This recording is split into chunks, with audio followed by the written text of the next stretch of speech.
आपका ये उपवन है, बाग है, बागीचा है, वो हमें दे दो। वन कहने पर आप लोग ऐसा मत समझिएगा कि जंगल जिसमें शेर चीते रहते हैं वो वाला वन नहीं। वन माने जिसे आप पार्क कहते हैं, खूब अच्छे तरह से सजा के बनाया गया होता है, उसको वाटिका, उपवन, उद्यान, वन, अरण्य, ये सब पाली लैंग्वेज में उसके लिए शब्द आए हुए हैं। और प्राकृतिक जंगल भी उस समय हुआ करते थे, ऐसा नहीं कि प्राकृतिक जंगल नहीं था। बात रखते हैं, वो कहता है कि हम अपने आमोद प्रमोद के लिए, अपनी सुख सुविधा के लिए हम बनाए हैं, हम बेचने के लिए, बिक्री करने के लिए नहीं बनाए हैं। आज भी जो लोग धनी लोग हैं अपने लिए पार्क बनाते हैं, नहीं जगह है तो पीछे की ओर लान बना देते हैं, स्विमिंग पूल बना देते हैं। तो ऐसा उस जमाने में भी था, ऐसा नहीं कि आजकल ही टेक्नोलॉजी डेवलप हो गई है, उस समय भी वैसा था।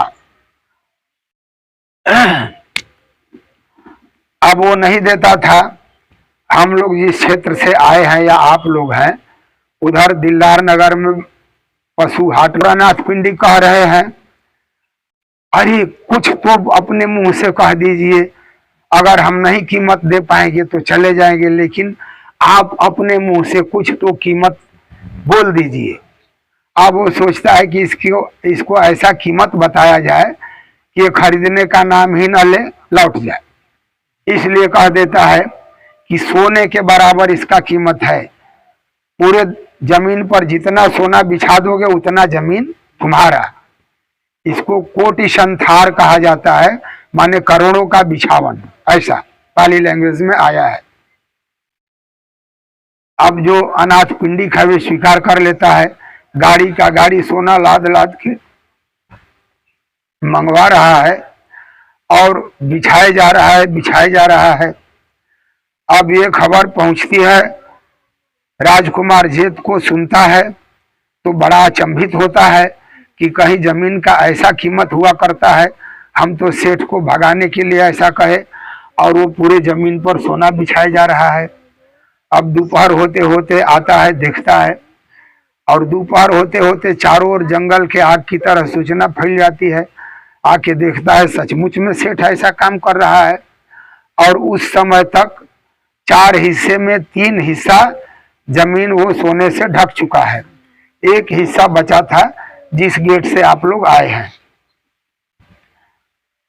तो आता है, पूछता है अनाथ पिंडिक से, अरे इतना कीमत देके क्या करोगे, ऐसा महंगा जमीन क्यों ले रहे हो? बहुत सारी बातें होती है।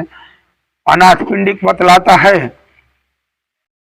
आप नहीं जानते राजकुमार, यहाँ भगवान आएंगे, लोगों को धर्म सिखाएंगे, यहाँ पर बहुत बड़ा धर्म स्थान बनने वाला है, और यहाँ पर रह करके 10,000 लोग धर्म सीखेंगे। और किसी भी व्यक्ति के समझ में धर्म आ जाता है, वो व्यक्ति धर्म के रास्ते अगर चल पड़ता है तो जन्म जन्म के दुखों से छुटकारा हो जाएगा। इसी संसार में रहकर इसी शरीर के साथ संसार के सभी दुखों से छुटकारा पा जाएगा। ऐसा काम यहाँ होने वाला है। अब राजकुमार के दिमाग में ये बात बैठ जाती है तो कहता है, ठीक है, जिसका कीमत दिया वो तो आपका हो ही गया, जो बाकी बचा हुआ है वो भी सारा आपका हुआ। और इधर का बाउंड्री जिधर से आप लोग आए हैं उसका पूरा बाउंड्री और गेट बनवाने का जिम्मा राजकुमार जेठ ले लेता है, और बाकी काम अनाथ पिंडिक के द्वारा होता है। 18,000 करोड़ स्वर्ण मुद्राएं इस जमीन को खरीदने में अनाथ पिंडिक का खर्च हुआ था, और 18,000 करोड़ स्वर्ण मुद्राएं यहाँ सब बनवाने में अनाथ पिंडिक का खर्च हुआ। फिर 18,000 करोड़ स्वर्ण मुद्राएं यहाँ के व्यवस्था में खर्च हुआ, बर्तन, फर्नीचर, बैठने के लिए व्यवस्था करना, सोने के लिए व्यवस्था करना, बर्तन इत्यादि, किचन की व्यवस्था और अन्य तरह का सारा व्यवस्था, सारा इंतजाम, घंटा बजाना, ये सब घंटा बजाने की जो व्यवस्था है ये बौद्धों की व्यवस्था रही है, बाद में हिंदुओं के लिए के यहाँ गया है।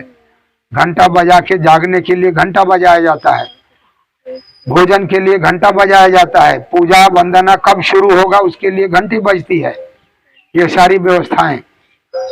तो इस तरह से 54,000 करोड़ स्वर्ण मुद्राएं सेठ सुदत्त, जिसका नाम अनाथ पिंडिक हो चुका है, अनाथ पिंडिक खर्च करते हैं और पूरा निर्माण कार्य करते हैं, कराते हैं, बनवाते हैं और फिर भगवान को सूचना भेजवाते हैं।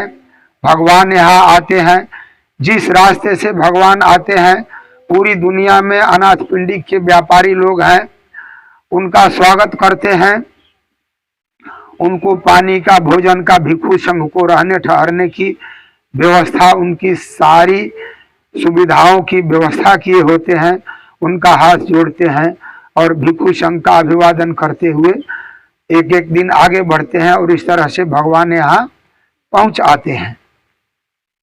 तो नहीं तो यहाँ का 2-4 मिनट का कार्य बचा है। फॉरेनर लोग आते हैं ना, तो वो जो सोने के रंग का उसमें पोत दिए हैं वही पोतते रहते हैं पूजा के लिए। जैसे यहाँ पर महिलाएं नहीं सिंदूर लगाती है या कुछ करती हैं भारत में, या पानी चढ़ाती है या तेल पोतती है, उस तरह के विदेशी लोग भी अपना कुछ न कुछ काम करते हैं। तो उनके लिए ये वो जगह बना दिया गया है कि किसी को कुछ करना है इस तरह का तो उसी में करेंगे, इधर उधर नहीं करेंगे। यहाँ पर भी स्टैंड बने होंगे, कहीं इधर उधर मोमबत्ती अगरबत्ती के लिए उधर स्टैंड बना होगा।